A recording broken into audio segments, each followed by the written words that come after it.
All right, today we're going to do something a little different. We're not just talking about managing emotions. We're actually going to look at re-engineering our reactions, from the ground up. The whole point here is to build a mind that's genuinely resilient, a mind that's, well, unbothered. So let's dive in. Now, just let that sink in for a second. Anger is a broken expectation, not a reality. This is the key to everything we're talking about today. It's suggesting that your anger, it isn't a direct response to what's actually happening. Nope, it's a response to the gap between what you thought would happen and what did. So the big question is, what if you could just close that gap? Look, this isn't about just bottling up your feelings or putting on a brave face, okay? That's not what we're aiming for. This is about something much deeper. It's more like an evolution. Think of it like upgrading the operating system in your brain. So those old triggers that used to set you off, they don't land the same way anymore. So, how do we actually do that? Well, to get there, first we've got to pop the hood and understand the machinery, right? We need to look at the secret engine that's really driving all our emotions. And it turns out, it's the brain's incredible prediction machine.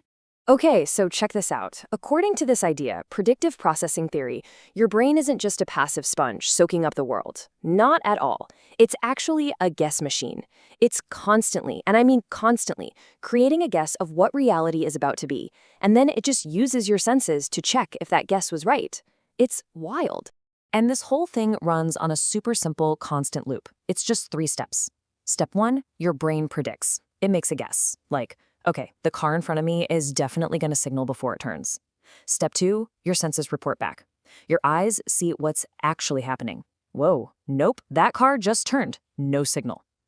And then step 3, your brain compares. It puts its guess right next to the report from your eyes, and boom, right there, that mismatch, that's what we feel as anger. Seriously, that flash of rage you feel, it's not really about the bad driver. It's your brain's internal alarm system just screaming, prediction error, what just happened did not match my forecast. That feeling of anger is the mismatch signal. Okay, so if anger is just this big prediction error alarm, what do we do about it? How do we stop it from blaring so loud all the time? Well, here's the thing. You don't try to turn the alarm off. Instead, you train the whole system. So let's get into 2 really specific workouts you can do for your mind. All right, we've got 2 core techniques. On the one hand, you have something called effective immunization. Think of it like a vaccine for your mind. You build up your toughness by proactively, intentionally giving yourself these small, controlled doses of discomfort, like taking a really cold shower for 30 seconds. It sounds small, but it trains your brain to handle stress before a big crisis ever hits. And then, on the other hand, you've got affect labeling. This is your in-the-moment tool. It's like a circuit breaker for when things get heated. And the science behind affect labeling is it's so cool. Here's what's happening inside your skull. When you feel that sudden flash of anger, that's your amygdala, the reactor part of your brain, just hijacking the whole system. It's fast, it's primitive, it's emotional. But the second you consciously name the feeling, the second you say to yourself, this is anger, you actually activate a different part of your brain, the neocortex, the thinker. You are literally rerouting the brain's electrical signals from the reactive part to the logical part. It's amazing. Now, using these techniques isn't just about managing moments. Over time, they lead to a really profound shift, a huge transformation. This is the final goal, the end game, really, shifting your entire identity from being the actor caught up in your own emotional drama to becoming the calm observer watching it all unfold. And you can see the 2 ways of being right here. On one side, you've got the actor. This is the ego, completely tangled up in the emotion. Its script is, I am angry. It's an identity. But on the other side, you've got the observer.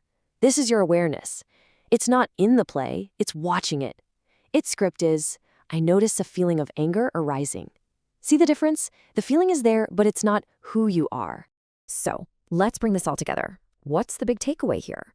We've basically gone on this journey from understanding the brain's prediction machine to learning a couple of practical workouts, and it all leads to this fundamental shift in how you actually relate to your own mind. So if you remember anything, remember this. First, your anger isn't a fact, it's just a prediction error. Second, you can totally train your resilience before you need it with things like effective immunization. Third, when you're in the heat of the moment, just label the feeling. It'll switch your brain from reactor to thinker. And finally, the ultimate goal here. is to be called the observer of your mind, not the actor. And that really brings us full circle, back to that initial idea. This whole thing, it's not about learning some clever mental trick. It's about outgrowing the need to react in the first place. It's about getting to a point emotionally where your own well-being doesn't depend on the world perfectly matching up with your brain's predictions. So, I want to leave you with a question to really think about. What was the last thing that made you angry? Seriously, think about it. And now, what was the unspoken expectation you had that reality just shattered? What was this should-have that didn't happen? And what would it feel like to just let that expectation go right now?